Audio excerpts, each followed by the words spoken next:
I'm glad to have you here. Follow my story until the end and comment the city you're watching from.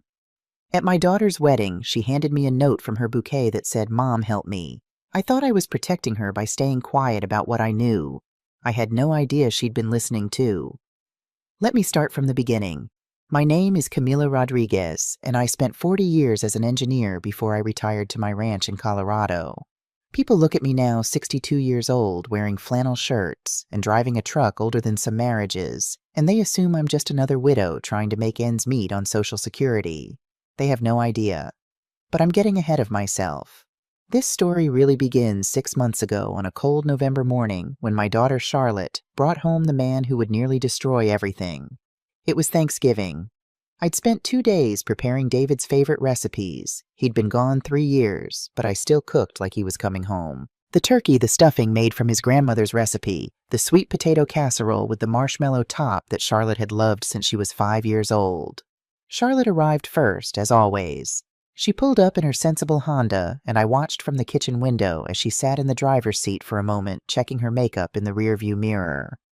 That should have been my first clue. My daughter never cared about makeup. She was the girl who'd spent her childhood covered in dirt from helping her father in the garden, who'd shown up to her high school graduation with hay in her hair because she'd been feeding the horses that morning. But that day she'd curled her hair, put on lipstick, wore a dress instead of her usual jeans. When she walked through the door, her smile was different too, wider, more nervous. "Mom," she said, and I could hear it in her voice, the thing she was about to tell me, the thing she was excited and scared about in equal measure. "There's someone I want you to meet." That's when Nolan Pierce walked into my home. He was handsome in that carefully constructed way that some men manage, the kind of handsome that comes from expensive haircuts and gym memberships, and knowing exactly which angle shows off your jawline. 35 years old, maybe 6 feet tall, wearing a sweater that probably cost more than my monthly electric bill. "Mrs. Rodriguez," he said, extending his hand with a smile that showed perfectly white teeth. "It's such an honor to finally meet you. Charlotte talks about you constantly." I shook his hand. It was soft. Too soft. This was a man who'd never spent a day doing manual labor in his life. "Call me Camilla," I said, because that's what polite people say. "And you must be Nolan. Charlotte's been mysterious about you." He laughed. Charlotte laughed. I didn't. "I told her I wanted to wait until it was serious before introducing us," Nolan said, sliding his arm around Charlotte's waist in a way that was just possessive enough to make my engineer's mind register a data point. "Didn't want to waste your time with someone who wasn't going to stick around." "Well," I said, turning back to the kitchen because I needed a moment to process. "You're here now. Charlotte, can you help me with the turkey?"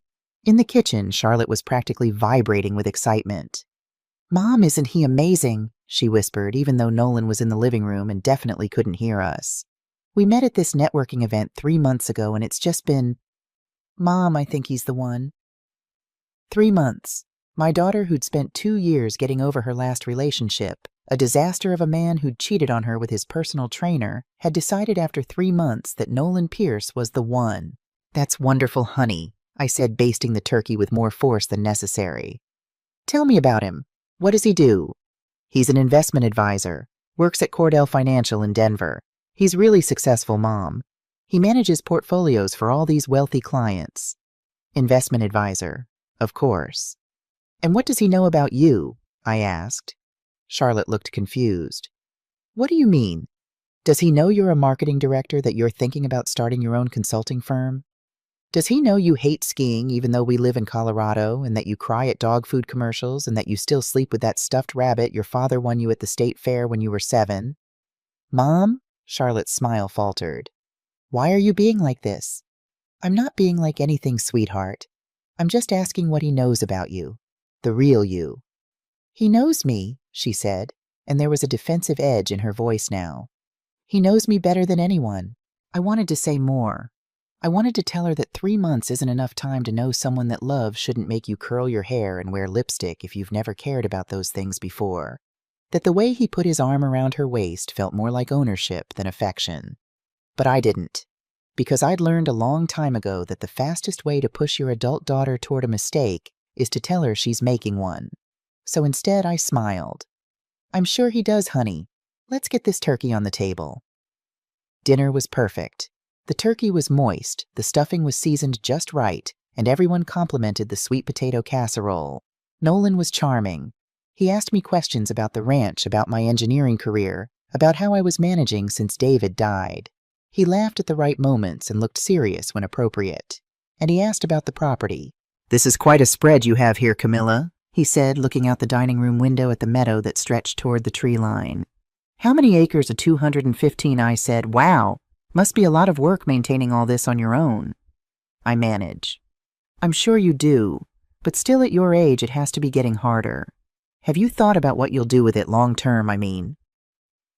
"At my age," he actually said that, as if 62 was ancient, as if I was 1 foot in the grave and too feeble to notice him circling like a vulture. "I haven't thought about it much," I lied. "This was David's dream. I'm not ready to let it go." "Of course not," Nolan said smoothly. "I didn't mean to suggest. I just meant it's smart to plan ahead. Make sure Charlotte's taken care of, you know." Charlotte smiled at him like he'd just said the most thoughtful thing in the world. I smiled too and made a mental note. Data point number 2. After dinner, Nolan insisted on helping with the dishes. Charlotte had gone to the bathroom and I was scraping plates when he spoke again. "Camilla, I hope you don't mind me asking, but where exactly does your property end? I was looking out at those aspen trees earlier and I couldn't quite tell where the boundary line runs." My hands stilled in the dishwater. "The fence line follows the creek bed," I said slowly. "Why do you ask?" "Oh, just curious. I'm a detail person, comes with the job, I guess. I like to understand how things work." "The property boundaries work just fine without you understanding them," I said, and let the words hang in the air for a moment before adding, "but I appreciate the interest." He laughed, but it sounded forced. "Fair enough. I didn't mean to pry." But he did mean to pry. That's exactly what he meant to do. When Charlotte came back, he was all smiles again. They left after coffee, and Charlotte hugged me at the door. "So," she whispered, "what do you think?" I looked at her face, my beautiful daughter, so hopeful, so happy, and I thought about all the ways I could answer that question honestly. "He seems very interested in you," I said instead. "He is, Mom, I really think this is going somewhere." "I'm sure it is, sweetheart." I watched them drive away Nolan's Audi, disappearing down the long dirt road that led back to the highway. Then I went into David's study, my study now, though I still thought of it as his, and pulled out the property deed. 215 acres purchased in 1994 for $80,000. David and I had saved for 5 years to afford the down payment. Back then, it was just scrubland miles from anything cheap because nobody wanted it. Now, with Denver sprawling outward like an infection, developers called me once a month with offers. The last one had been for $4.2 million. I'd never told Charlotte the exact value. She knew we owned the ranch free and clear, knew I had a comfortable retirement, but she didn't know about the patents.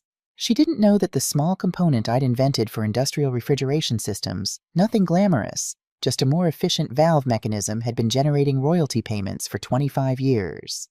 She didn't know that between those royalties and smart investments, I had $8.3 million in assets. The ranch was the visible part. The rest sat quietly in accounts she'd never asked about, because why would she? Charlotte made good money in marketing. She was independent. She'd never needed to know exactly how wealthy her mother was. But Nolan Pierce wanted to know. I could see it in the way he looked at the property, in the way he asked questions, in that calculated comment about planning ahead and making sure Charlotte was taken care of. I sat in David's leather chair and looked at his picture on the desk, him and Charlotte, when she was 10, both of them covered in mud after building a dam in the creek. His hand was on her shoulder and they were both laughing. "What do I do?" I asked the picture, even though I knew he couldn't answer. But I already knew what I had to do. I had to be sure. For 23 years, ever since she'd handled the legal work when David and I bought the ranch. She was 55 now, sharp as a tack, with silver-streaked hair she wore in a bun, and a no-nonsense approach to law that I'd always appreciated.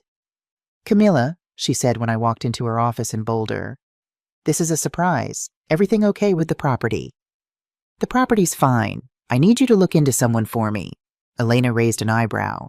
"This isn't like you. What's going on?" I told her about Thanksgiving, about Nolan's questions, about the way my gut had twisted when he asked about property boundaries for the second time in one dinner. "You think Charlotte's boyfriend is a gold digger?" Elena said when I finished. I think Charlotte's boyfriend is very interested in my assets and I want to know why. Camilla, have you talked to Charlotte about this? And tell her that I have a bad feeling that her boyfriend asked about the property line. She'll think I'm being paranoid, or worse, she'll think I don't trust her judgment. Elena sighed. You know, I have to ask, is this about Charlotte's ex? Are you worried because the last one was such a disaster? I'd thought about that. Charlotte's previous boyfriend had been a charming narcissist who'd spent 2 years slowly eroding her confidence before cheating on her with someone he met at his gym. It had taken Charlotte another 2 years to fully recover. Maybe, I admitted, but that doesn't mean I'm wrong. Elena was quiet for a moment, then nodded. All right, I'll have someone run a background check. Give me his full name and date of birth if you have it. Nolan Andrew Pierce, born March 15, 1989. Elena wrote it down. Give me a week. 5 days later, she called me. Camilla, we need to meet. Not on the phone. I drove to Boulder that afternoon. The December weather had turned cold and snow was threatening in the heavy gray clouds that hung over the mountains. I kept the truck's heater on high and tried not to think about what Elena might have found, or what she might not have found. What if I was wrong? What if Nolan was just curious, just making conversation, just trying to get to know his girlfriend's family? What if I was being a paranoid old woman who couldn't let her daughter be happy? But when I walked into Elena's office and saw her face, I knew I wasn't wrong. She closed the door and handed me a folder. Nolan Andrew Pierce is exactly who he says he is, she said. Licensed investment advisor, works for Cordell Financial Group, clean record. No criminal history, no bankruptcies, no lawsuits. But, Elena pulled out another document. I had our investigator dig deeper. Nolan's been engaged twice before, both times to women from wealthy families. Both engagements ended abruptly right after he'd gained access to family financial information. My hands tightened on the folder. The first was Madison Rothschild in 2018, Elena continued. Daughter of tech CEO Harrison Rothschild. They were engaged for 6 months. The engagement ended 2 weeks after Nolan attended a family meeting about estate planning. And the second, Juliana Hartley, 2020 to 2021, daughter of real estate developer William Hartley. Engagement lasted 7 months. Ended shortly after William revised his will. Did they sue him? No. And that's what makes me nervous, Camilla. These families don't sue. They pay to make problems disappear quietly. My investigator found evidence of 2 payments, $75,000 to Nolan from the Rothschild Family Trust in 2018 and $120,000 from the Hartley estate in 2021, both recorded as settlement payments with NDAs attached. I felt sick. What about Charlotte? I asked. She doesn't have significant assets of her own. Not yet, Elena said carefully. But if Nolan thinks she's going to inherit this ranch, and he doesn't know its actual value or the extent of your other assets, he might be gambling on future wealth. Or he's researched me and knows exactly what I'm worth. Elena nodded. I had our investigator check. Nolan's been looking at county property records. He knows what you paid for the ranch in 1994, and he can estimate what it's worth now. He probably has a pretty good idea you're sitting on $4 to $5 million in real estate alone. He doesn't know about the patents. Does Charlotte know about the patents? No. Then neither does Nolan. But Camilla, even if he only thinks you're worth $4 or $5 million, that's more than enough motive for someone like him. I stared at the folder in my hands.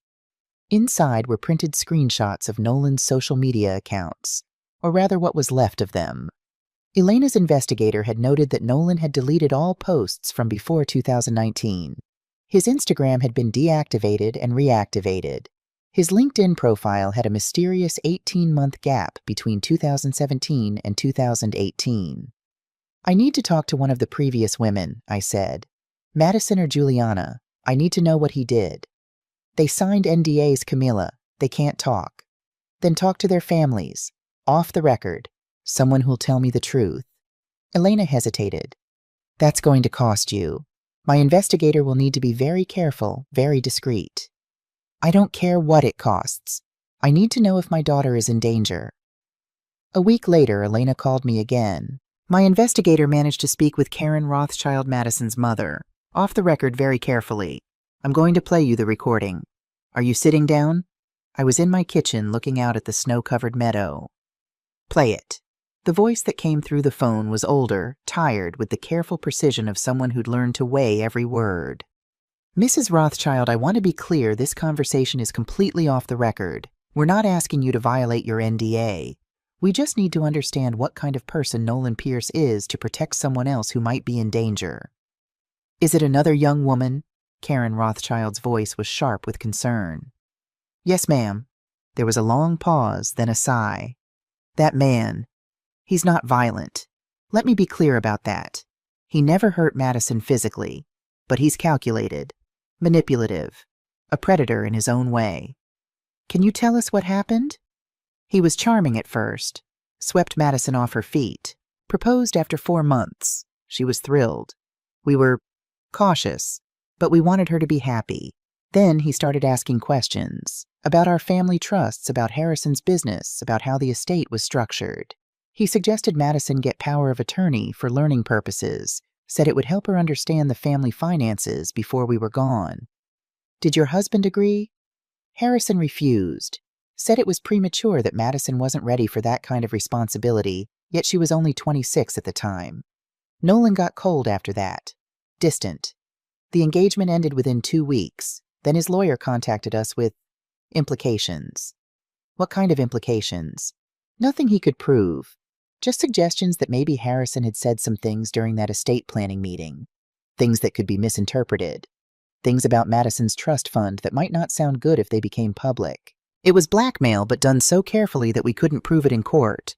So we paid him to go away and make Madison sign an NDA. How much did you pay him? $75,000. Harrison wanted to fight, but I was afraid of what it would do to Madison. She was already devastated. She blamed herself. Thought she'd driven him away by not standing up to her father about the power of attorney. It took her 2 years of therapy to understand it wasn't her fault. The recording ended. I sat in my kitchen staring at the phone, feeling cold despite the heating running full blast. Camilla, Elena's voice. Are you there? I'm here. There's more. My investigator got a similar story from Juliana Hartley's father, different details, same pattern.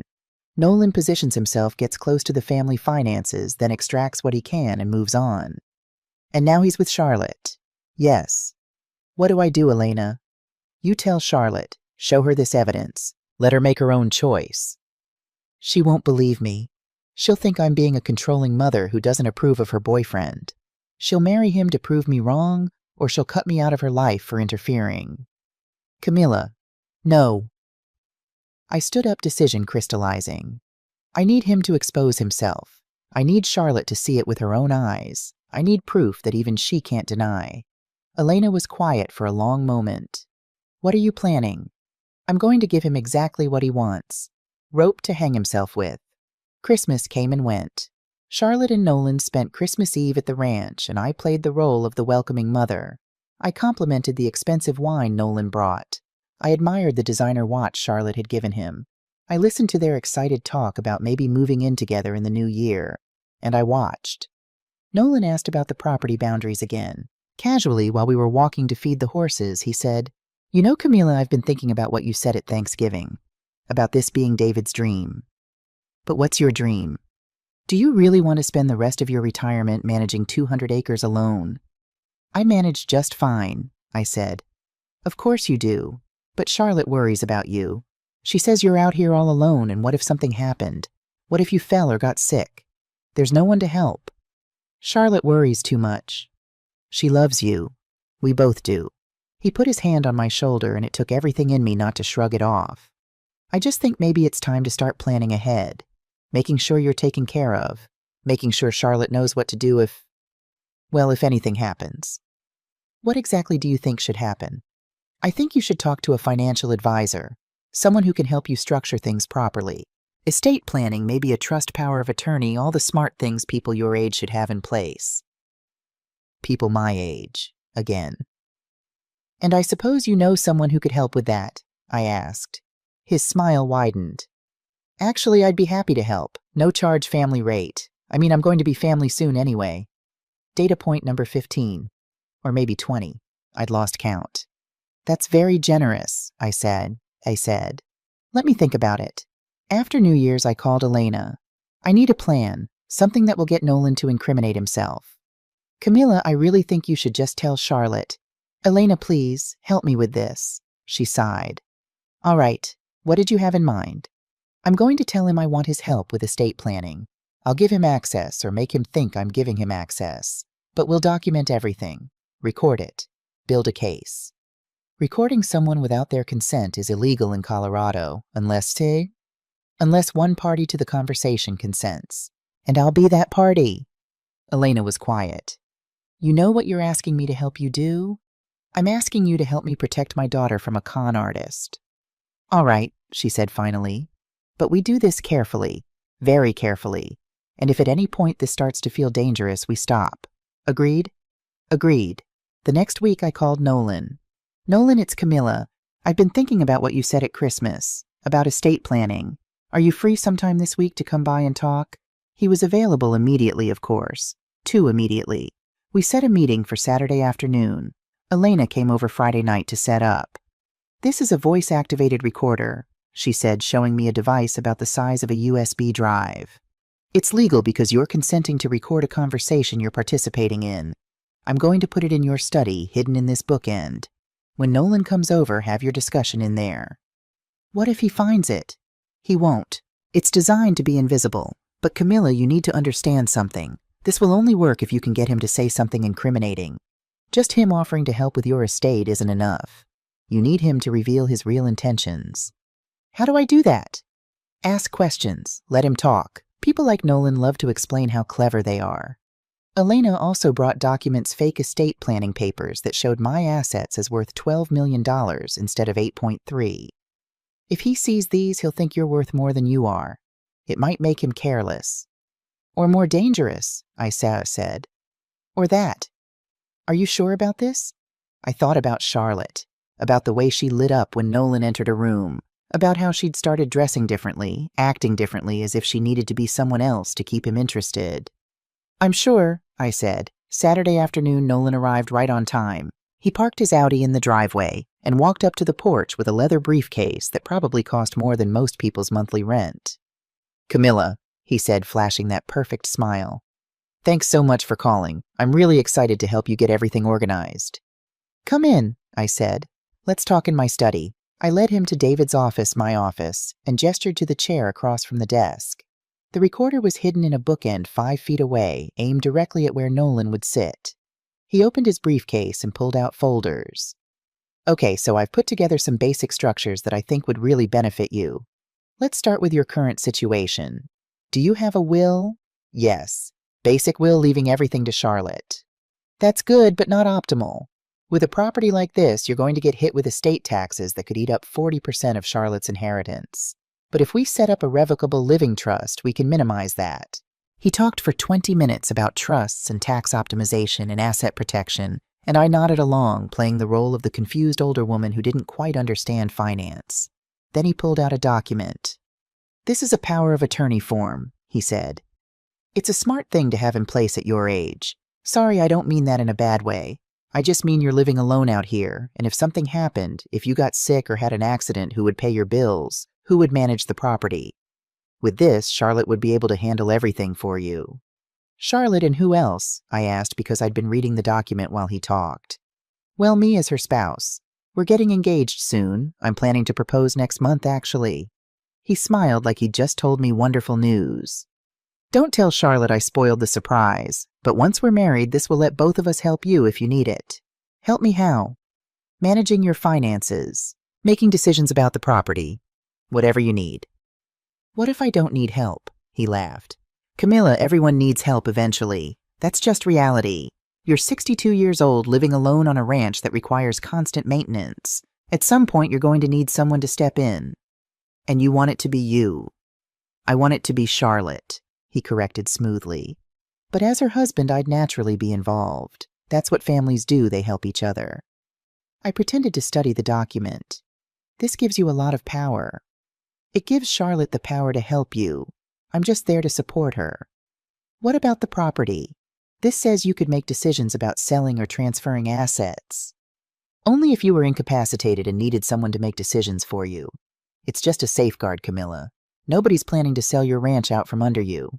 But the way he said it, the slight emphasis on nobody's planning, made the hair on the back of my neck stand up. "You've been very interested in this property," I said carefully. "You ask about the boundaries every time you visit. Why is that?" He didn't miss a beat. "Because Charlotte's going to inherit it someday, and I want to understand what that means, what it's worth, how we might manage it." "How much do you think it's worth?" "Well, you bought it in 1994 for $80,000. Property values around Denver have increased about," he did mental math, "probably 60 times since then. So I'd estimate this place is worth somewhere between $4 and $6 million, depending on development rights and zoning." He'd done his homework. Of course he had. "That's a lot of money," I said.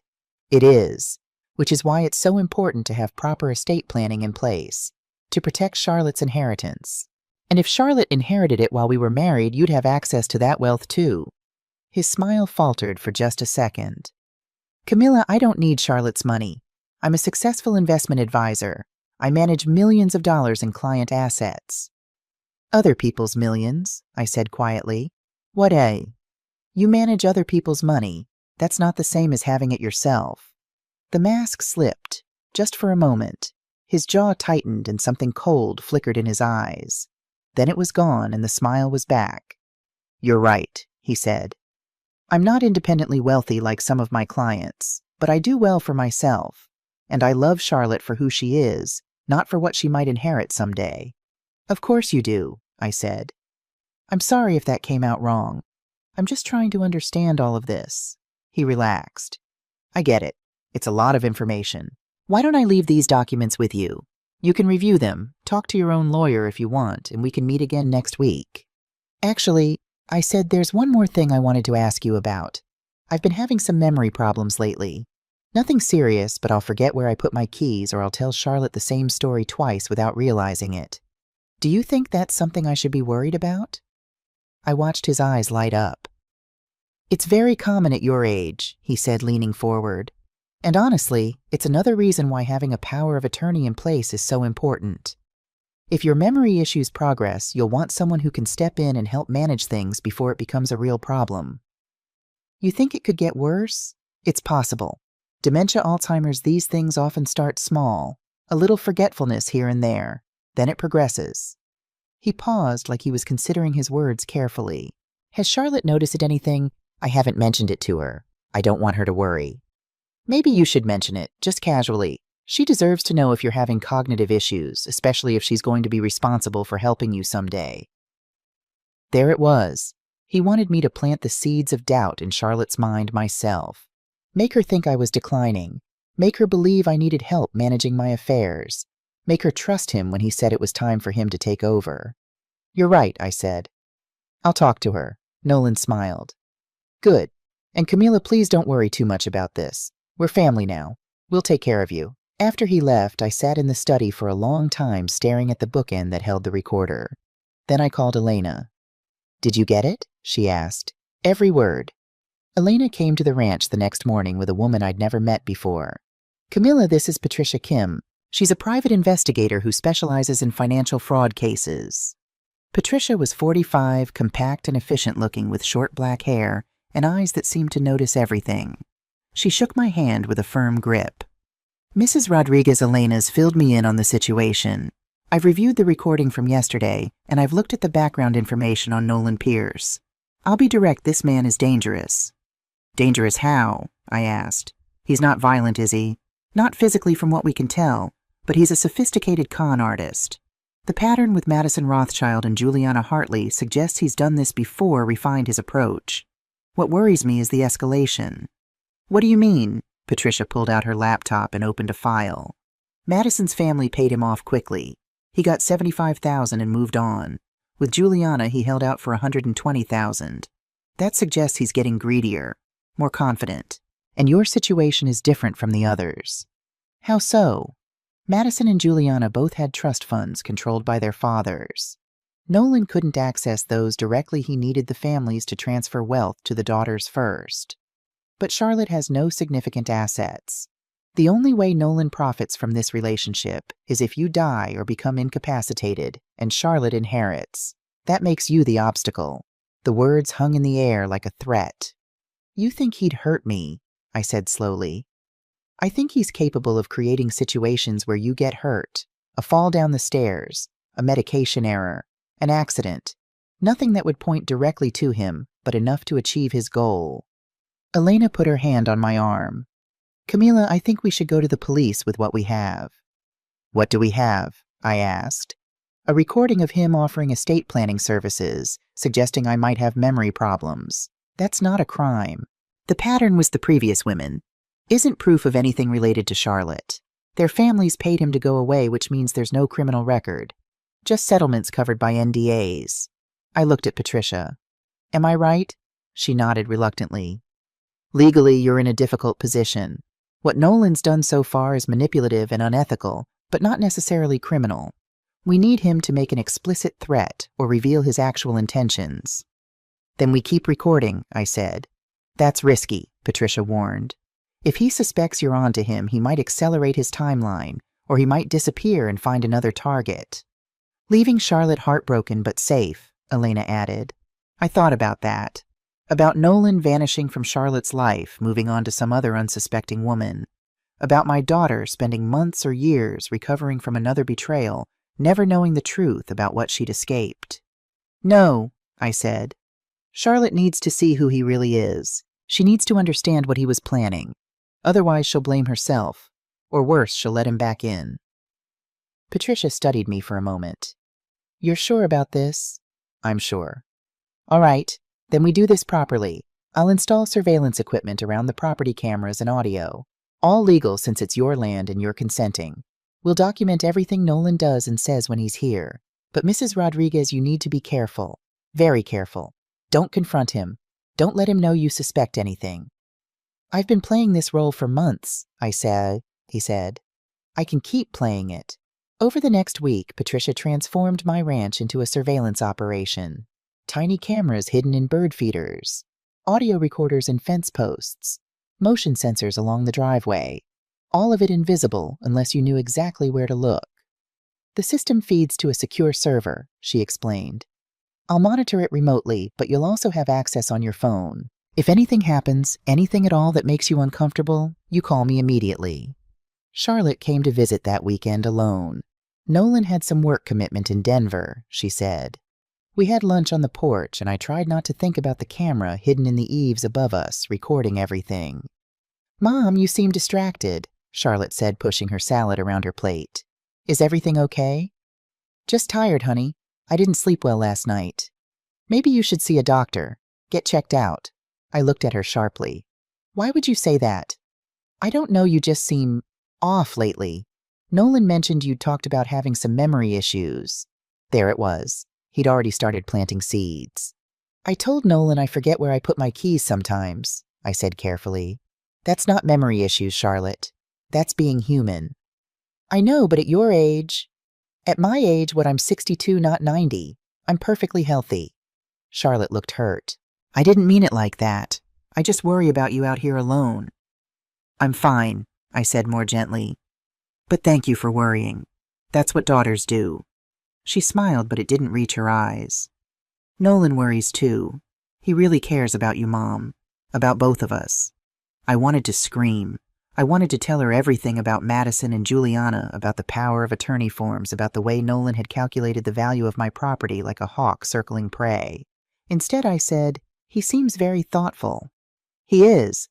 Mom, I think he's going to propose soon. Like really soon. My chest tightened. What makes you say that? Just a feeling. The way he talks about the future. About us. About family. She leaned forward, excited. I think he might do it on Valentine's Day. Wouldn't that be romantic? Valentine's Day was 3 weeks away. Very romantic, I managed. After Charlotte left, I sat on the porch for a long time watching the sunset behind the mountains. The temperature was dropping fast the way it does in Colorado winters, and I should have gone inside. But I couldn't move. My phone buzzed. A text from Patricia, recording from last night. You need to hear this. I drove to Boulder that evening. Patricia's office was above a coffee shop, a small space filled with computer equipment and file cabinets. She pulled up the recording on her laptop. This was captured at 2:15 a.m. last night, she said, from the audio device near your porch. Who was at my porch at 2 in the morning? Listen, she pressed play. At first, all I heard was wind and the distant sound of the creek, then voices, male voices, 2 of them. Sure, this is a good idea, coming out here in the middle of the night. Relax. The old woman sleeps like the dead. I checked no lights on in the house. Nolan's voice. I'd recognize it anywhere. Okay, so walk me through it again. What's the timeline? Simple. I propose on Valentine's Day. Charlotte says yes, she will. I've laid all the groundwork. We have a short engagement, maybe 4 months. Wedding in June. And then I start the campaign. Subtle stuff at first. Honey, did your mom seem confused when we talked about X? I think she forgot she told us that story already. Plant the seeds that Camila's declining mentally. The second voice, I didn't recognize it. Younger, maybe. Uncertain. What if Charlotte doesn't buy it? She will. She's already primed.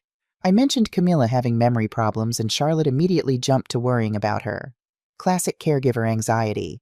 All I have to do is amplify it. And the power of attorney. I'll get Camila to sign it before the wedding. Tell her it's smart to have in place just in case. She's already receptive to the idea. Once I have that, I can start moving money around. Small amounts at first, nothing Charlotte would notice. Set up accounts in Camila's name that I control. Jesus, Nolan. What? It's not like I'm stealing. I'm managing her assets. If she asks, I'll say it's for estate optimization. Old people hear jargon and freeze up. They don't want to admit they don't understand, so they just nod along. And if she doesn't ask, there was a pause. When Nolan spoke again, his voice was colder. Then in 6 months, maybe a year, Camila has an accident. Something believable. She's 62, living alone on 200 acres. Falls happen. Medication gets confused. Old people have strokes, heart attacks. It's tragic, but it happens. You're talking about murder. I'm talking about nature taking its course with a little help. And I'm not doing anything myself, I'm just not preventing what might naturally occur. There's a difference. My hands were shaking so hard I had to grip the edge of Patricia's desk. The second voice spoke again, louder now. This is insane. I thought we were just talking about financial manipulation, not bait. Keep your voice down. Look, Vincent, I brought you in on this because you're my partner. Pierce Hayes. Development needs capital, and this property is worth at minimum $4.2 million. Probably more if we subdivide it right. When Camila dies, Charlotte inherits. We're married, so it's community property. If Charlotte and I divorce after a year, amicably irreconcilable differences, I get half. $2 million minimum plus whatever I skim from the accounts before that. Your cut is 40% of the land profit. That's $800,000 for doing nothing except keeping your mouth shut. I don't know, man. This feels different from the other ones.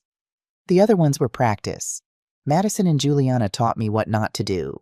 Their families were too sophisticated, too protective. But Camila Rodriguez is perfect.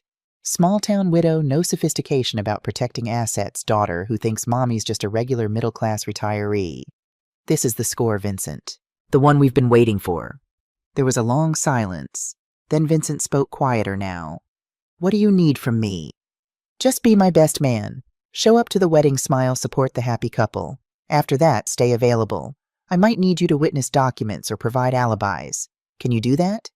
Yeah, I can do that. Good. Now let's get out of here before someone sees us. The recording ended with footsteps crunching on gravel, then silence. I looked at Patricia. Her face was grim. That's conspiracy to commit fraud, she said. And depending how you interpret nature taking its course with a little help, possibly conspiracy to commit murder. We have to go to the police, I said. We can, but Camila, you need to understand what will happen. The police will investigate. They'll arrest Nolan, probably Vincent too. But a good lawyer will argue that Nolan was speaking hypothetically, that he never intended to actually do anything, that it was just idle speculation between friends.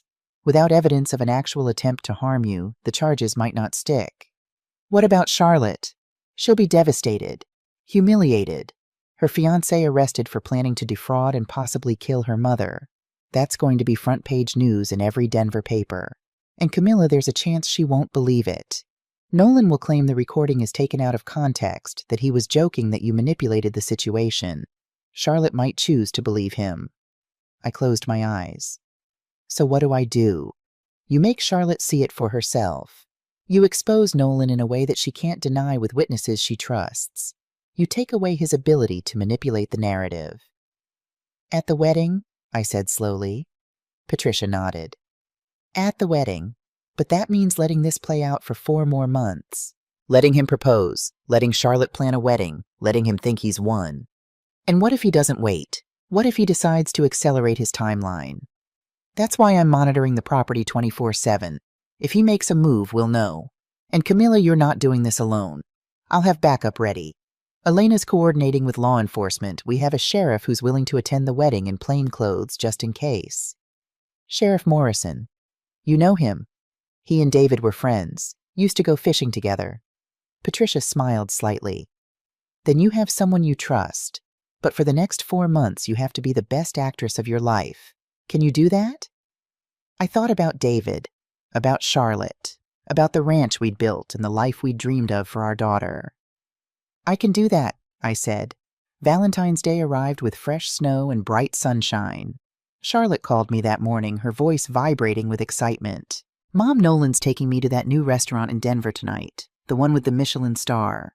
He's been so mysterious about it. I think tonight's the night. That's wonderful, honey, I said, gripping the phone too tight. Will you come dress shopping with me this weekend if he proposes? I want to start planning right away. I've always dreamed of a summer wedding. Of course, whatever you need. That night I didn't sleep.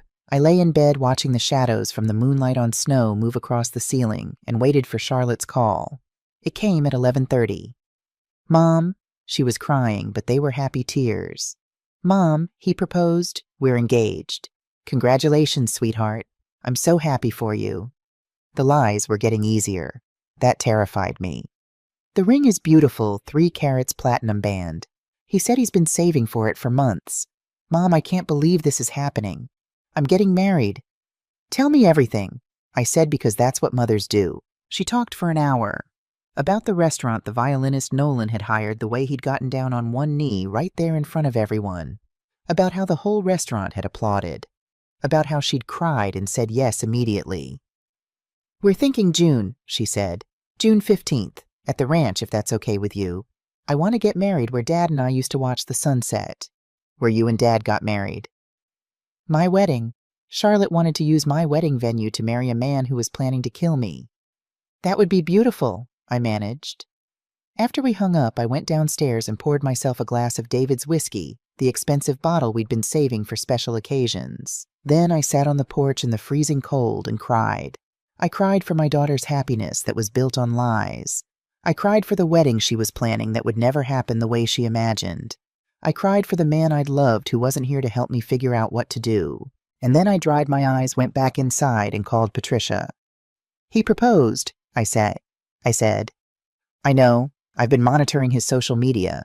He posted about it an hour ago. June 15th, that's the wedding date. 4 months. We can work with that? Patricia paused. How are you holding up? I'm fine. Camilla, you don't have to be fine. What you're doing? I'm protecting my daughter. That's what mothers do. The next 4 months were the hardest of my life.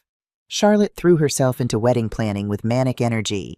She brought magazines to the ranch every weekend, spreading them across the kitchen table while we looked at flowers and venues and cakes. She'd already hired a planner, an expensive one from Denver, who came with references and a portfolio of celebrity weddings. Nolan insisted we hire the best, Charlotte said proudly. He said this is a once-in-a-lifetime event and we shouldn't cut corners. Easy to say when he wasn't paying for it. The planner alone cost $15,000. Nolan came to the ranch more frequently now, sometimes with Charlotte, sometimes alone. He'd show up on Saturday mornings with coffee and pastries, wanting to help with wedding setup or discuss logistics. Really, he wanted to survey his future property. I watched him walk the fence lines, taking measurements with his phone. I saw him talking to the county assessor who happened to drive by one day. Not a coincidence, I was sure. I heard him on a call with someone he called the architect, discussing subdivision possibilities and development potential. Patricia's cameras captured it all. In March, Nolan brought up the power of attorney again. Camilla, I really think we should get this finalized before the wedding, he said. We were in my study. He'd asked to review some documents, which meant he wanted another crack at convincing me to sign away my autonomy. Why before the wedding? I asked. Because after Charlotte and I are married, the optics change. Right now, I'm just her fiancé trying to help. After we're married, it might look like I'm trying to control your assets. We want to avoid any appearance of impropriety. Impropriety, I repeated. You know what I mean. Family dynamics can be complicated. If we set everything up properly, now there won't be any questions later. Later, when he'd need the power of attorney to move my money around, to pay for his management services, to slowly drain my accounts while convincing Charlotte it was all legal and proper. I've been thinking about what you said, I told him. About my memory problems. His eyes sharpened. Yes, they're getting worse. Yesterday I couldn't remember where I'd parked my truck. I wandered around the property for 20 minutes before I found it. A lie. I'd been fixing fence posts and knew exactly where my truck was. But Nolan leaned forward, concerned and calculating in equal measure. Have you seen a doctor? Not yet. I'm afraid of what they might find. Camilla, you need to get checked out. And honestly, this makes the power of attorney even more important. If you're having cognitive issues, we need to have safeguards in place. Maybe you're right. I know I am. Look, why don't we schedule an appointment with my lawyer next week? We'll get the paperwork sorted out and then you can focus on enjoying Charlotte's wedding without worrying about all this.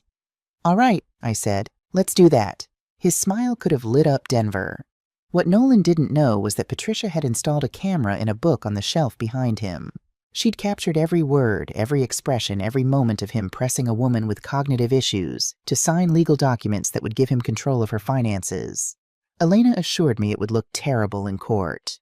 In April, Vincent Hayes arrived in Colorado. He checked into a hotel in Denver, the same hotel where Nolan was supposedly staying to give Charlotte space before the wedding.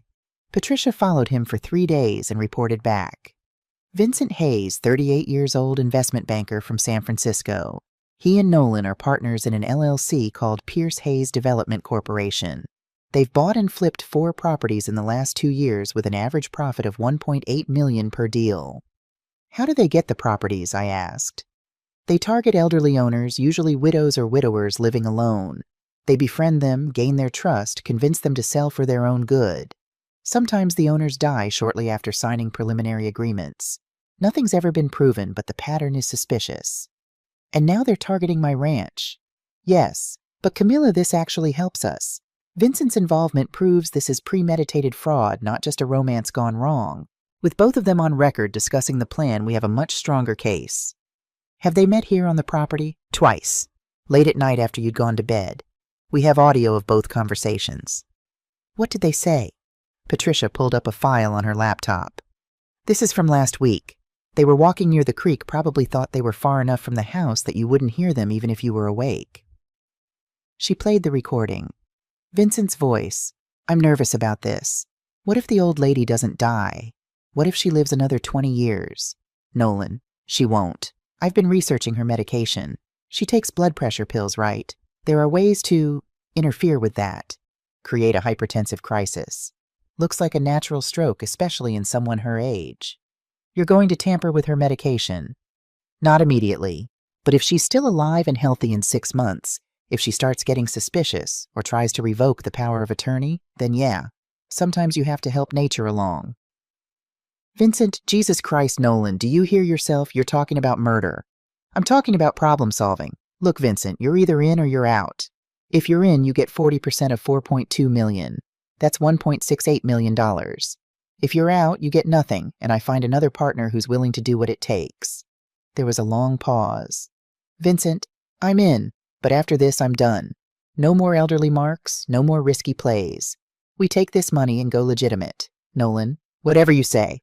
After this, we won't need to work another day in our lives. The recording ended. I stared at Patricia. He's planning to kill me. This isn't speculation or hypotheticals. He's actively planning my murder. Yes, and now we have multiple recordings that prove it. Camilla, we have enough to go to the police right now. You don't have to wait until the wedding. What will happen if we go now? They'll arrest Nolan and Vincent. There'll be a trial. Charlotte will be devastated and probably won't believe any of it. Nolan will claim entrapment, that you set him up, that the recordings are out of context.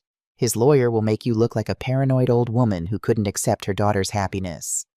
And Charlotte will believe him. Maybe. Probably. At the very least, she'll have doubts. I closed my eyes. Then we wait.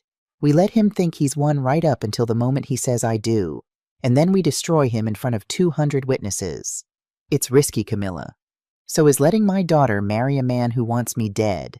Patricia nodded slowly. All right, but from now until the wedding, you're not alone, ever. I'm going to have someone watching the house 24/7. If Nolan or Vincent come within 50 feet of your property unsupervised, we intervene. Agreed. Agreed. May arrived with wildflowers blooming across the meadow. Charlotte came to the ranch almost daily, bringing the wedding planner, the caterer, the florist. They transformed my property into a venue, white chairs in rows facing the aspen grove, an arbor covered in climbing roses, string lights hung between trees. It's going to be perfect, Mom, Charlotte said, squeezing my hand as we watched workers install a dance floor. Everything I've ever dreamed of. I looked at her face, radiant with happiness, innocent of the nightmare she was about to marry, and almost broke. Almost told her everything. But I couldn't. Not yet. Because Patricia was right, Charlotte wouldn't believe me. She'd think I was jealous or controlling or suffering from the dementia Nolan had convinced her I was developing. She had to see it for herself. 2 weeks before the wedding, I received a call from a number I didn't recognize. Mrs. Rodriguez, this is Madison Rothschild. I nearly dropped the phone. Miss Rothschild, how did you get my number? A private investigator named Patricia Kim contacted my mother. She told us what's happening with your daughter. Mrs. Rodriguez, I'm calling to warn you. Whatever you think Nolan Pierce is capable of, it's worse. He's not just a con artist. He's dangerous. How do you know? Because after our engagement ended, after my family paid him off, he came back. He showed up at my apartment one night drunk and told me that if I'd just trusted him more, if I'd convinced my father to give him power of attorney, none of this would have happened. He said it was my fault he had to move on to someone else. Did he threaten you? Not explicitly, but the way he looked at me. Mrs. Rodriguez, I think if I'd been alone in that apartment instead of having my roommate there, something bad would have happened. I got a restraining order the next day and he left me alone after that. But I still have nightmares. Why are you telling me this? Because I don't want what almost happened to me to happen to your daughter. Please, Mrs. Rodriguez, stop this wedding. Tell your daughter the truth. Don't let him get that close to your family. After she hung up, I sat at my kitchen table for a long time staring at David's picture on the wall. I hope I'm doing the right thing, I told him. He smiled back at me from the photograph, forever frozen at 58, forever proud and supportive, and certain that I could handle anything. I hoped he was right. The week before the wedding, Charlotte moved into the ranch house. I want to spend time with you before everything changes, she said, carrying suitcases up to her old bedroom. Plus, it'll be easier for all the final preparations. I should have been happy. My daughter home again, sleeping in the room where she'd grown up. But every morning when I heard her moving around upstairs, my chest tightened with anxiety. Because Nolan came by every day. He'd show up for breakfast, for lunch, for dinner. He'd kiss Charlotte on the porch and then find reasons to talk to me privately. About the power of attorney paperwork that still wasn't signed. About my worsening memory problems. About how he'd handle things when the time came. Patricia's surveillance caught it all, but it didn't make me feel any safer. On Monday, 5 days before the wedding, I was in the kitchen making coffee when I heard Charlotte crying in her room. I went upstairs and knocked softly. Charlotte, honey, what's wrong? She opened the door. Her eyes were red mascara smeared down her cheeks. I'm scared, Mom. My heart stopped. Scared of what? What if I'm making a mistake? What if Nolan isn't who I think he is? This was it, the moment I'd been waiting for, the opening to tell her everything. But then she continued, what if I'm not good enough for him? He's so successful, so smart. He could have anyone. What if he realizes he made a mistake choosing me? Not scared of Nolan. Scared of losing Nolan. I pulled her into a hug. Charlotte Rodriguez, you listen to me. You are brilliant and beautiful and funny and kind. Any man would be lucky to have you. If Nolan doesn't see that, then he's the one who doesn't deserve you. But Mom, no buts. You are enough. You have always been enough. And if someone makes you feel like you're not, that person is wrong. She cried against my shoulder for a long time. When she finally pulled away, she wiped her eyes and gave me a watery smile. Thanks, Mom. I don't know what I'd do without you. You'll never have to find out, I said. But inside I was screaming. Because Charlotte's fears, her insecurity, her sense of inadequacy, those weren't natural. Nolan had planted them. He'd spent 6 months subtly undermining her confidence, making her feel lucky that he'd chosen her, making her dependent on his approval. It was textbook manipulation, and I'd watched it happen without being able to stop it. After Charlotte went back downstairs, I called Patricia. "I can't do this," I said. "I can't watch him destroy her self-esteem for 4 more days." "You have to. We're so close, Camilla. If you tell her now, she'll defend him. She'll think you're trying to ruin her wedding." "What if she doesn't? What if she believes me? Then Nolan disappears, finds another victim, and we never get justice. Is that what you want?" I closed my eyes. "No. 4 more days. Can you hold on for 4 more days? I don't have a choice, do I?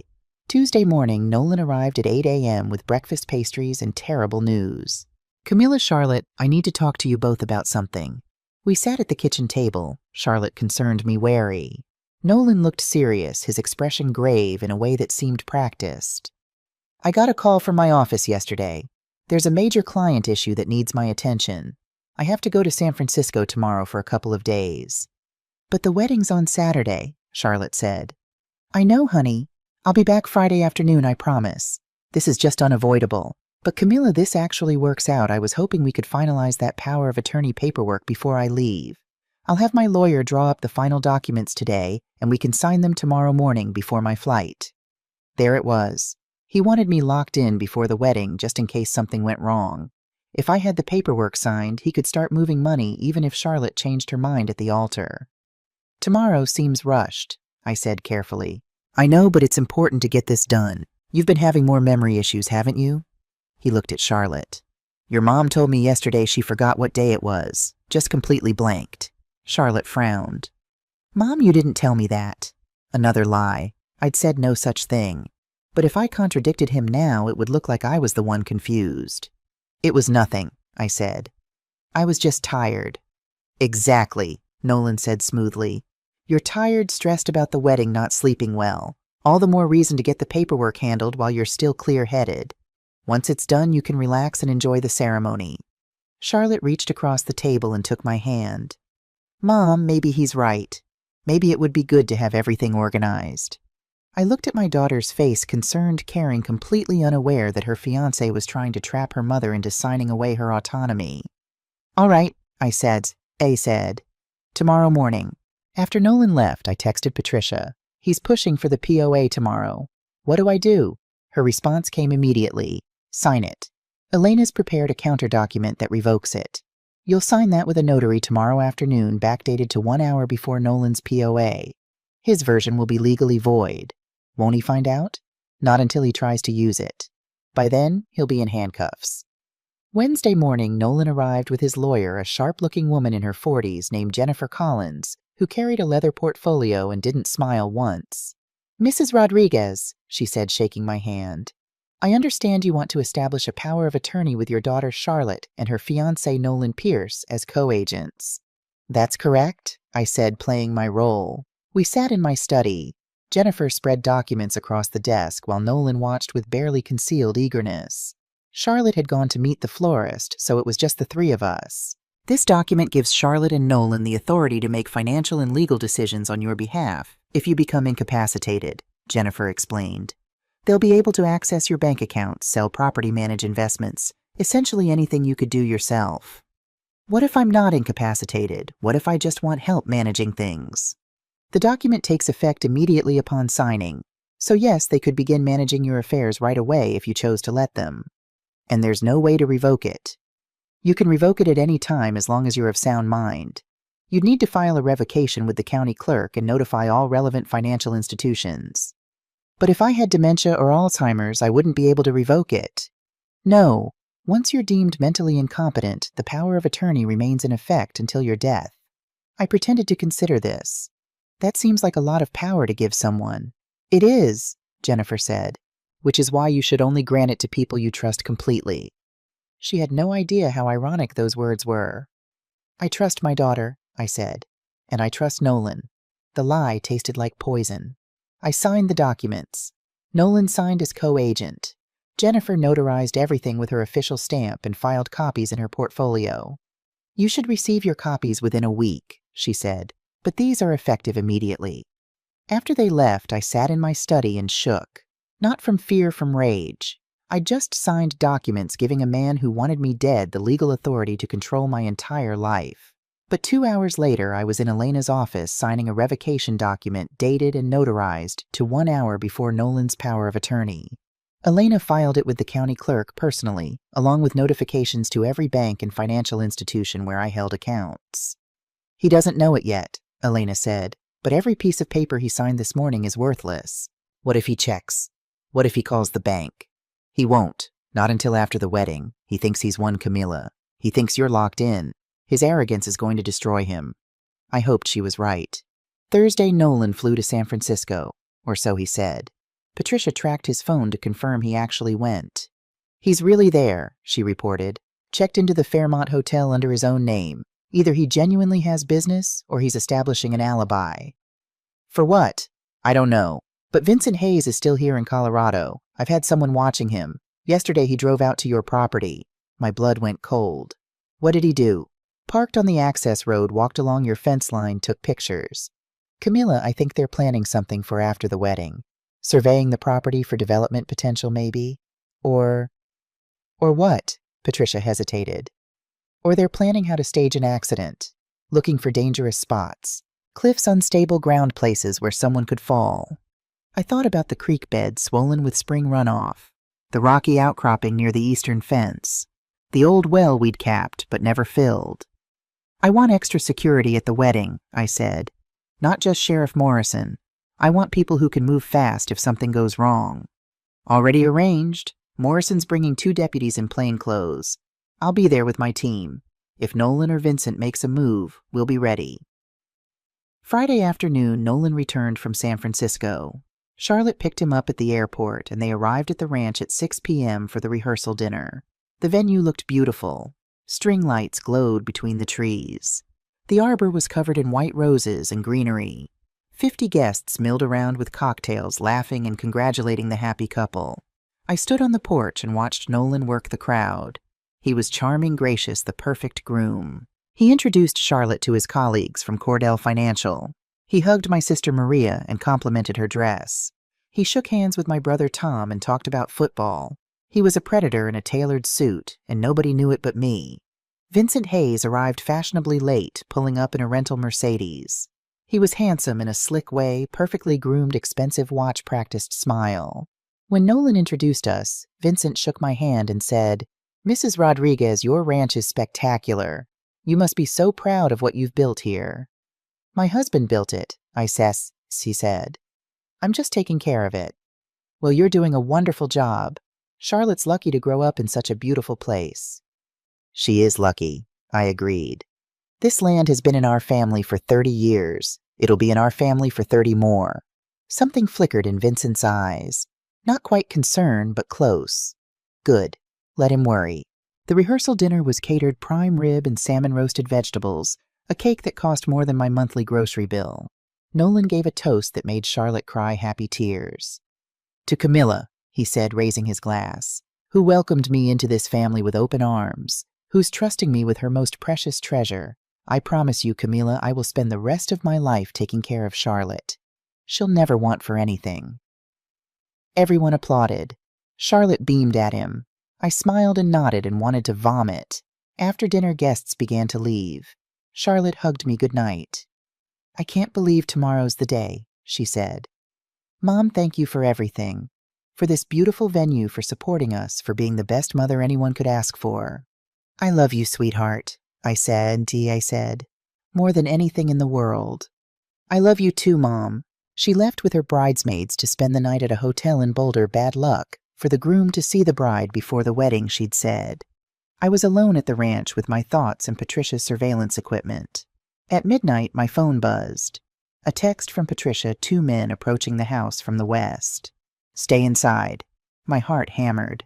I grabbed my phone and watched the security feed Patricia had given me access to. 2 figures moving through the darkness. Even in the grainy night vision footage, I recognized them. Nolan and Vincent. They stopped at the creek bed, maybe 50 yards from the house. I couldn't hear what they were saying, but I watched them survey the area, pointing at different spots along the bank. Then Nolan pulled something from his pocket. Even through the poor video quality, I could see what it was. A small flag, the kind surveyors use to mark property boundaries. He planted it in the ground next to the creek. They were marking the land, dividing it up, planning how to subdivide my property after I was dead. I watched them for 20 minutes before they finally left, walking back to Nolan's car parked on the access road. After they drove away, I called Patricia. "Did you see that?" I asked. "Every second. I have them on 3 different cameras. They're already planning what to do with my property." "Yes. And Camilla, they planted that flag on the section of land that would be most valuable for development.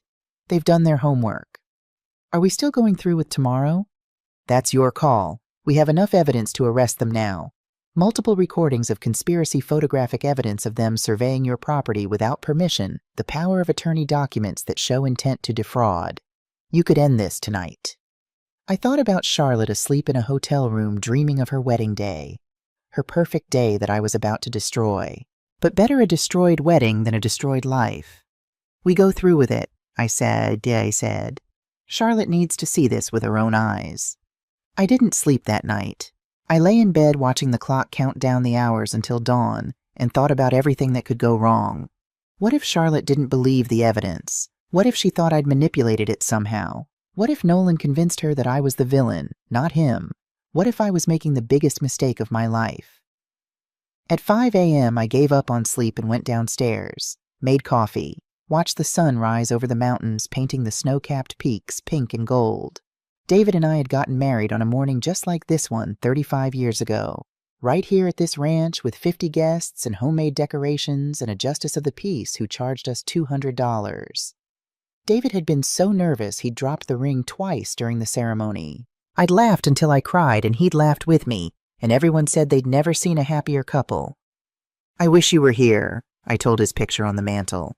"I wish you could tell me I'm doing the right thing." At 7 a.m., the wedding preparations began. Caterers arrived with trucks full of food. The florist delivered arrangements. The string quartet set up near the arbor. Charlotte's wedding planner, a woman named Stephanie, who wore a headset and carried 3 clipboards, directed everything with military precision. By 9 a.m., the ranch looked like something out of a magazine. White chairs in perfect rows. Rose petals scattered along the aisle. The arbor draped in silk and covered in flowers. Sheriff Tom Morrison arrived at 10 dressed in a suit instead of his uniform. He found me on the porch. "Camilla," he said, pulling me into a hug. "You sure about this?" "No, but I'm doing it anyway. I've got 2 deputies positioned in the crowd. If you give the signal, we move. But Camilla, you need to understand this is going to be traumatic for Charlotte, for everyone here. Are you prepared for that?" "I'm prepared to protect my daughter, whatever it costs." He nodded. "David would be proud of you." "David would tell me I'm crazy." "Maybe, but he'd back you up anyway." At 11 a.m., I went upstairs to get dressed. My dress was simple navy blue, knee-length, appropriate for a mother of the bride. I put on the pearls David had given me for our 20th anniversary. I looked at myself in the mirror and barely recognized the woman staring back. When had I gotten so old? When had the lines around my eyes gotten so deep, the silver in my hair so prevalent? "Pull yourself together," I told my reflection. "You can fall apart later." At noon, Charlotte arrived. She looked like a princess. Her dress was ivory silk with delicate lace sleeves fitted at the waist and flowing to the floor. Her hair was swept up in an elegant twist with small white flowers tucked into the curls. She wore my mother's diamond earrings, something borrowed, and carried a bouquet of white roses and peonies. "Mom," she said when she saw me, "how do I look like the most beautiful bride I've ever seen?" She hugged me carefully, trying not to wrinkle her dress. "I'm so nervous. Is that normal?" "Completely normal." "But I'm also excited and happy and scared. Is it supposed to feel like this many things at once?" "Yes, sweetheart. That's exactly how it's supposed to feel." What I didn't say, sometimes being scared is your instincts telling you something's wrong. At 1 p.m., the guests began to arrive. 200 people in their finest clothes filling the white chairs on my lawn. Charlotte's friends from college. My colleagues from my engineering days. Neighbors from the surrounding ranches. Nolan's associates from Cordell Financial. And scattered among them, hidden in plain sight, Sheriff Morrison and his 2 deputies. Patricia and her team. Elena sitting in the third row with a folder full of evidence on her lap. An army waiting for my signal. At 1:30, the string quartet began to play. The processional music swelled over the meadow, beautiful and haunting. The bridesmaids walked down the aisle in their pale pink dresses. Then the maid of honor, Charlotte's best friend Jessica, who I'd known since she was 7 years old and had sleepovers at our house every weekend. Then it was my turn. I walked to Charlotte's room in the house. She was standing by the window looking out at the assembled guests, her bouquet clutched in both hands. "Ready?" I asked. She turned to me and I saw the tears in her eyes. "Mom, I need to tell you something." My heart stopped. "What is it?" "I heard something 2 nights ago. I went to Nolan's hotel room to surprise him, and I heard him talking to Vincent. They were saying things about you, about the property, about what Charlotte." She took a shaky breath. "About how after we were married they'd have access to your assets. About how you were getting confused and might need help managing things. About how this property could be worth millions if it was subdivided correctly." "Why didn't you tell me?" "Because I thought I'd misunderstood. I thought maybe they were just talking hypothetically, planning for the future being practical. I didn't want to believe that Nolan would—" She couldn't finish. "That Nolan would what? That he'd only want me for your money," she whispered. "Mom, what if I'm making a terrible mistake? What if he doesn't really love me?" This was the moment, the opening I'd been waiting for, praying for. But before I could answer, there was a knock at the door. Stephanie, the wedding planner, poked her head in. "It's time. Everyone's waiting." Charlotte wiped her eyes. "I can't back out now. There are 200 people out there. The ceremony's starting. I have to go through with it." "Charlotte, you don't have to do anything. If you're having doubts, I'm just being paranoid. Cold feet. Every bride gets nervous, right? It doesn't mean anything." She was talking faster now, convincing herself. "Nolan loves me. He proposed. We're getting married. Everything's fine." "Sweetheart." "Mom, please. I need to do this. I need to walk out there and marry him, and then I'll know for sure that I was just being silly, that I was wrong about what I heard." She was terrified. I could see it in her eyes, in the way she gripped her bouquet too tight, in the tremor in her voice. But she was going to walk down that aisle anyway, because that's what you do when you're scared of being wrong more than you're scared of being hurt.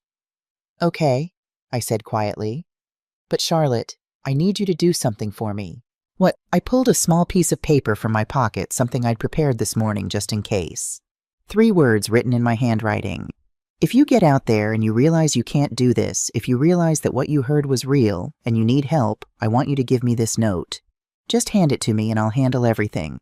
No questions, no explanations needed. Just a signal." Charlotte looked at the folded paper in my hand. "What does it say?" "It says, 'Mom, help me.' That's all." She stared at me for a long moment. Then slowly she took the note and tucked it into her bouquet, hidden among the roses and peonies. "Just in case," she whispered. "Just in case," I agreed. We walked to the back door together. Through the window I could see the guests standing, turning to watch for the bride. I could see Nolan at the altar in his tuxedo, looking confident and handsome, and completely unaware of what was coming. The music swelled. The wedding march. "Ready?" I asked Charlotte one more time.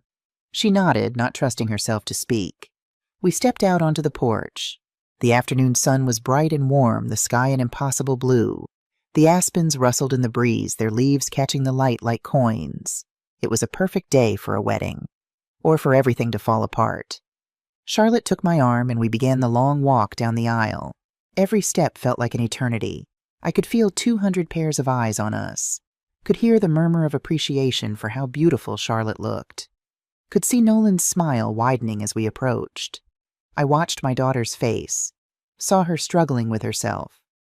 Saw the moment she glanced at Nolan and doubt flickered across her features. Then we reached the altar.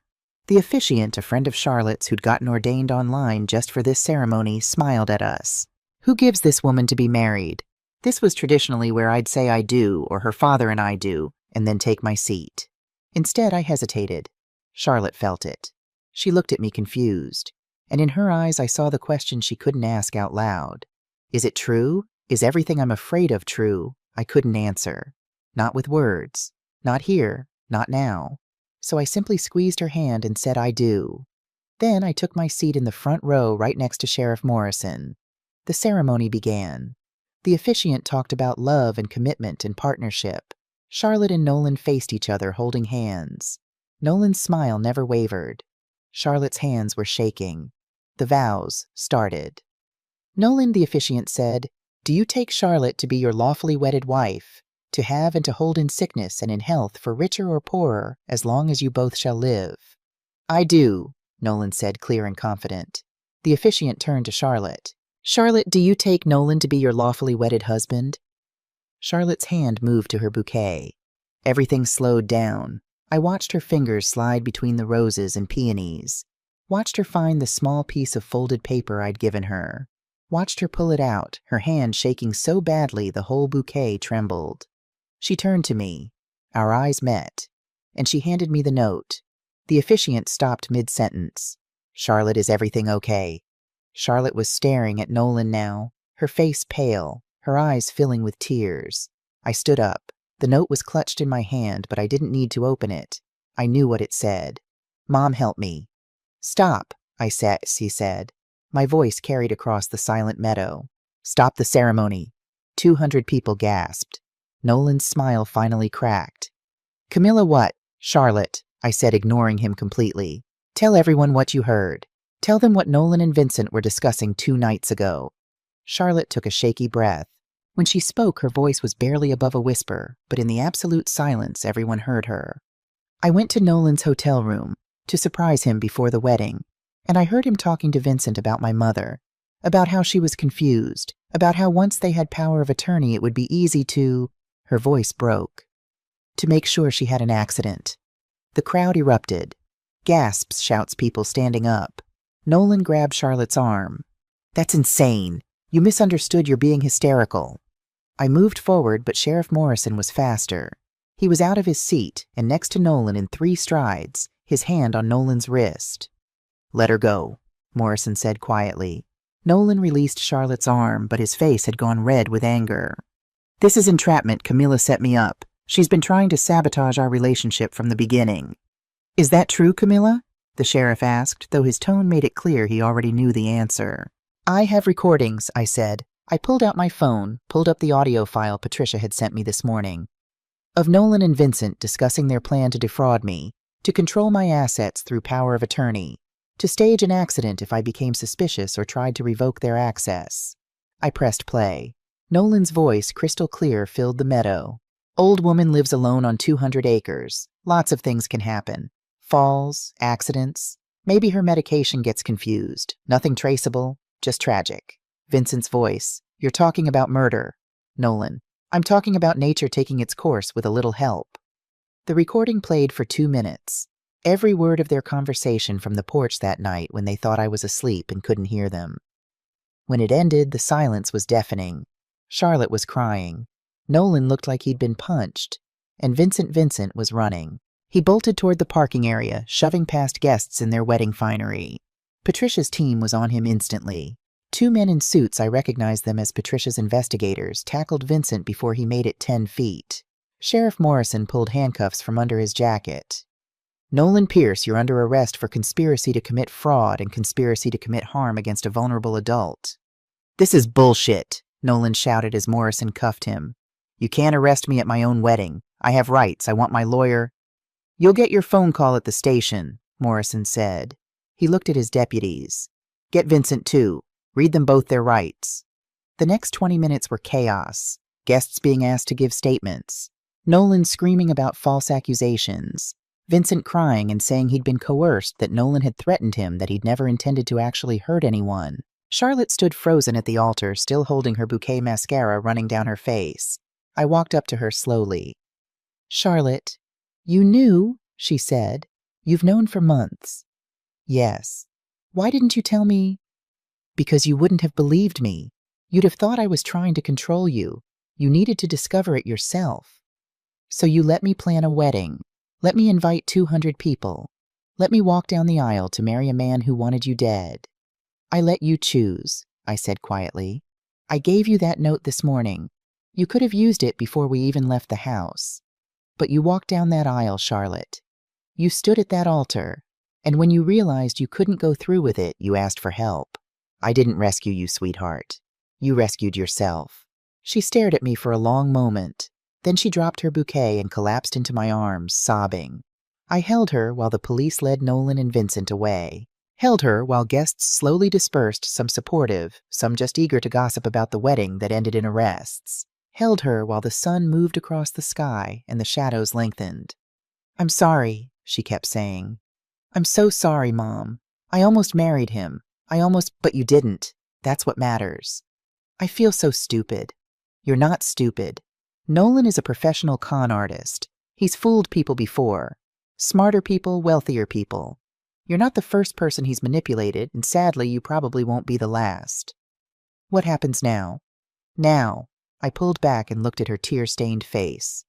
"Now we cancel the catering, apologize to the guests, and figure out what to do with $250 worth of wedding cake.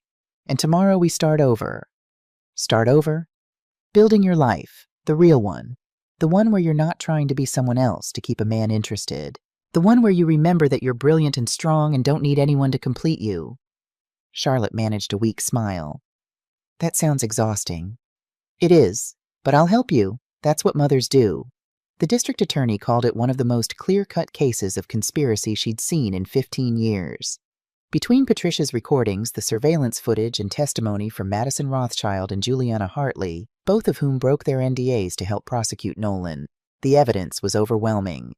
Nolan Pierce pleaded guilty to conspiracy to commit fraud, attempted financial exploitation of a vulnerable adult, and solicitation to commit harm. He was sentenced to 7 years in prison with no possibility of parole for 5. Vincent Hayes cooperated with prosecutors, providing additional evidence about the Pierce-Hayes Development Corporation and its previous schemes. He received 4 years in prison and agreed to pay restitution to the elderly victims they'd defrauded in previous deals. Charlotte moved back to the ranch while she recovered. She went to therapy twice a week, working through the trauma of realizing the man she'd loved had been using her. "I keep wondering what I missed," she told me one evening. We were sitting on the porch watching the sunset paint the mountains gold. "What signs I should have seen." "You saw them," I said. "The way he asked about the property, the way he undermined your confidence, the way he rushed the engagement. You saw all of it, Charlotte. You just didn't want to believe what it meant." "That's almost worse. Like I knew and ignored it." "No, you hoped. There's a difference. Hope is what makes us human. The fact that you were willing to believe the best of someone you loved, that's not a weakness." She leaned her head on my shoulder. "When did you get so wise?" "I've always been this wise. You just weren't ready to listen." 6 months after the wedding that never happened, Charlotte started dating again. Carefully, slowly, with her eyes wide open. She met Jake at a coffee shop. He was a high school teacher, coached basketball, and had the most genuine smile I'd ever seen. When she brought him to meet me, I watched him carefully. Watched how he looked at Charlotte like she was interesting, not like she was useful. Watched how he asked about her work, her hobbies, her thoughts on things, not about her family or her finances. "What do you think?" Charlotte asked after Jake left. "I think he seems nice. Just nice." Nice is underrated. Nice is what you should be looking for. "What about passionate, exciting?" "Passionate and exciting fade. Nice lasts. Your father was nice, Charlotte. Every day of our marriage he was kind and considerate and nice. That's worth more than butterflies and grand gestures." She smiled. "I'm not rushing anything this time." "Good. Take your time. Figure out who you are when you're not trying to impress anyone." As for me, I expanded David's garden. I planted new roses varieties I'd always wanted to try but never had time for. I added a stone bench with David's name on it, placed where you could see the sunset over the mountains. I spent my days working the land, fixing fences, feeding horses, and living the life David and I had built together. The ranch was still worth over $4 million. I still had $8.3 million in total assets. And Charlotte still didn't need to know the exact numbers. What she needed to know was that she was loved, that she was protected, that she had a mother who would move heaven and earth to keep her safe. One evening about a year after the wedding, Charlotte found me in the garden. She'd been living back in Denver for a few months, rebuilding her life, and she'd come for her weekly visit. "Mom," she said, settling onto the bench next to me, "can I ask you something? Anything?" "Do you ever regret it?" Letting it go so far, if you'd told me sooner, I could have avoided all that pain. I thought about that for a long moment. No, I said finally, because if I'd told you sooner, you would have blamed yourself for not seeing it. You would have wondered if I was right, or if I was just being controlling. This way you discovered the truth yourself. You made the choice to ask for help. And Charlotte, you grew from it. You're stronger now than you were before. I don't feel stronger. I feel broken.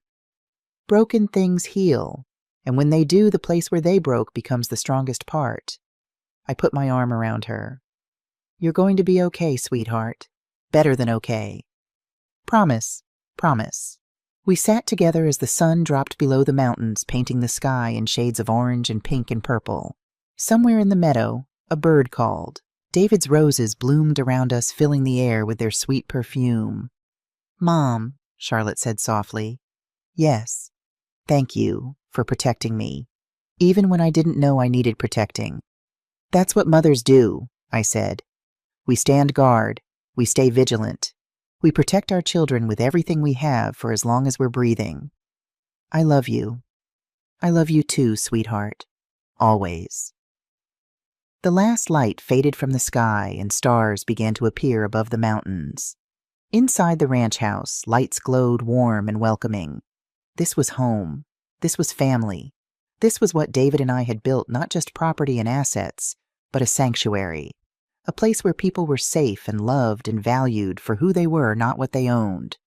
Money can't buy moments like this, but it can buy the security to enjoy them without fear.